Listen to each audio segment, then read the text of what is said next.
Hey guys, it's Joel with OTR Consulting, and once again, we're back with our Freight Broker Frequently Asked Questions series. And the thing that I want to talk about today is the typical day in the life of a freight broker or an agent that works for a freight brokerage company. Um, in a lot of these job descriptions, a freight broker is basically described as someone who it's essentially a salesman. Sometimes it's described as an operational role, as someone who helps fulfill orders for customers. It really just depends on how your company structures their freight brokerage roles, because different companies have different ways of dividing responsibilities between what they consider the job or the role of a freight broker. And in future videos, we will touch on the different ways that those responsibilities are divided. But in this video in particular, we're going to talk about a freight broker in the essence of, let's say, someone who wants to start their own freight brokerage. What are they going to be responsible for on a daily basis when they are doing this on their own? So typically, this industry runs from 8 a.m. to 5 p.m. Eastern Standard Time. So most freight brokers are going to be in the office a little bit before that and a little bit after that, regardless of what time zone they're in. So West Coast brokers tend to come into the office as early as 5, 6 a.m., some of them as early as 4:30 a.m., so that they can be on the ball and ready to go at the same time as their East Coast counterparts. And at the same time, they tend to leave a little bit earlier in the day as well in comparison to their East Coast counterparts. So typically, starting off that day at 7 to 7:30 in the morning, a freight broker is typically going to start their day with planning, first of all. And what you're planning at the beginning of the day are what loads that you currently have to get covered, what loads you currently already have over the road, what loads that you know that your customers have been working on and you're still trying to, or potential customers that you're still trying to land, following up, making plans to follow up about that. So really, at the beginning of the day, successful brokers are just thinking about all the tasks and things that they need to get accomplished for that day so that they could be successful. Because this whole thing is it's a continually moving train, and you have to be focused on your long-term success. You have to be focused on your long-term plan, and a lot of being successful at that is starting with planning at every single day and ending with planning every single day. Once the day starts rolling into, let's say, like 7:45 to 8:15, a lot of brokers will begin posting their loads or reaching out to carriers that could cover shipments that they currently have. And when I say a load is simply a shipment. A load is an amount of product that needs to be sent from point A to point B. So that's just industry terminology. So after they've done their planning, typically brokers will start trying to cover shipments that they have already accepted from their customer, and also they'll be following up.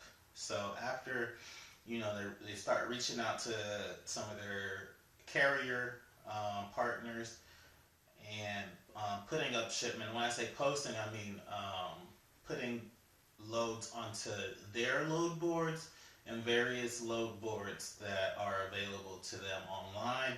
And all a load board is an online marketplace for different people in the transportation industry to provide information about shipments that they currently have or trucks that. So after that, brokers are typically going to start following up. They're going to start following up on shipments that they have over the road, trying to get check calls on their carriers to see where their shipments are currently en route. Are they currently good to go for delivery? Have they already made delivery? Are they good to go for pickup? And the brokers are going to be following up with their customers and potential prospects.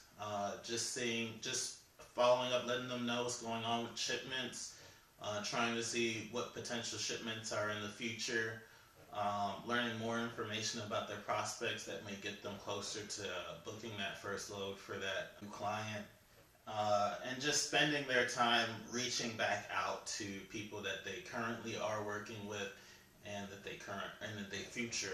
in the future that they hope to do business with. In that process, they start calling, but typically after that, right after that follow-up period, right when you start hitting that 9 o'clock, 9:30, is when a lot of brokers are going to start doing their calling. And by calling, what I mean is, and every day is different for a broker. Every day is different. So some days calling is going to be exclusively to carriers. Reaching out to see who can help you with a truck for one of the shipments that you're doing. Reaching out to current customers to try and get additional shipments. Letting them know current status. Just calling. A lot of the job of being a freight broker is being on the phone. It's a fast-paced industry, and the best way to go about it is to pick up the phone. So once the main part of the day starts rolling, people are on the phone making phone call after phone call. It's not uncommon for a broker to make 60 to 100 plus phone calls a day. After calling, maybe securing more shipments, getting the status of loads, getting back proof of delivery for shipments, a lot of brokers will spend a portion of their day doing paperwork. Whether that be contracts to set up new customers, contracts to set up new carrier partners, doing invoicing to get paid from the customer, or just updating load information into the transportation management system that basically lets their company know what's going on with their shipments, or putting in documentation into their company's prospecting system. A decent amount of time during the day is spent just doing paperwork, making sure that I's are dotted, T's are crossed. Back to calling. So during your day, you're going to be going through reaching out to doing paperwork, to reaching out to people reaching out to you. It's just a constant barrage of different things going on, but one thing that's going to be consistent is you're going to be on the phone. So after paperwork, back to calling. If you don't have business, you should be on the phone. If you do have business, you should be on the phone. You should always be on the phone. Anytime that if you're not doing anything to facilitate the money that you're making, you should be making more money. And you make money by picking. After that, towards mid-end of the day, a lot of brokers are going to be doing check-ins again. Just following back up on the carriers, seeing how things are going, trying to wind down their day. After that, interruptions. You're going to have interruptions throughout the whole day, but a good amount of the majority of your interruptions are going to happen in that middle part of your day. From 10 a.m. to 2 p.m. is probably when you're going to be dealing with the most amount of fire, because it's just a good time where people are up and they're moving, and they're bringing things up. So things that may have happened the night before, things that are happening right now, it's usually the time where you're going to find out about things and you're going to have to deal with them. So you just got to be prepared that little fires are going to pop up and you got to put them out. Rate quotes. So good brokers do their quotes at the end of the day, and that's because during the day they're trying to make money. And quotes. It may sound like an oxymoron, but the people that have cut their teeth on prospecting and landing new customers will know what I mean. Quotes don't make you money, and you got to understand why your customer is requesting a quote from you and where they are in the buying process, because you can spend a lot of time quoting and never get anything out of it. I've seen agents quote customers 20, 30 times and not get one shipment from them.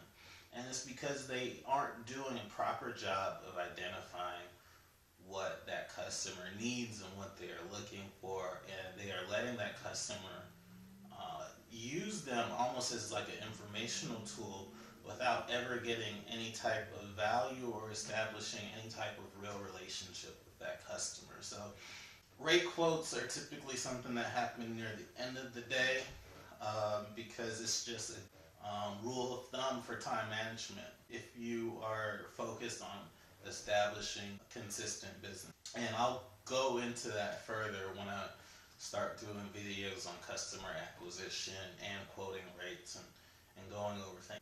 So after that, prospecting. Good brokers prospect at the end of the day.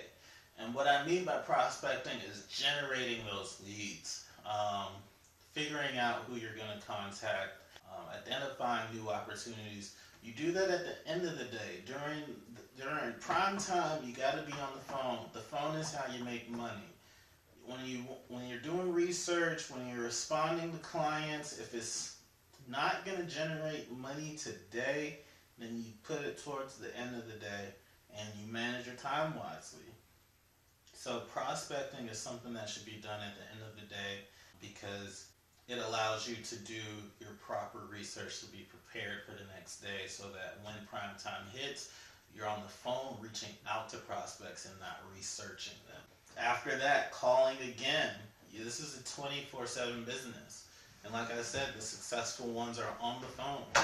A lot of your clients, if they're, depending on the industry, they're still going to be in the office later on in the day. So pick up the phone, reach out to them. And that might be the best time to reach them when things are a little bit slower. So they're calling again. And then after that, when they're really winding down, they're doing the next day prep again. Like I said, this is a long-term business. This is something that you have to be in for a long-term grind.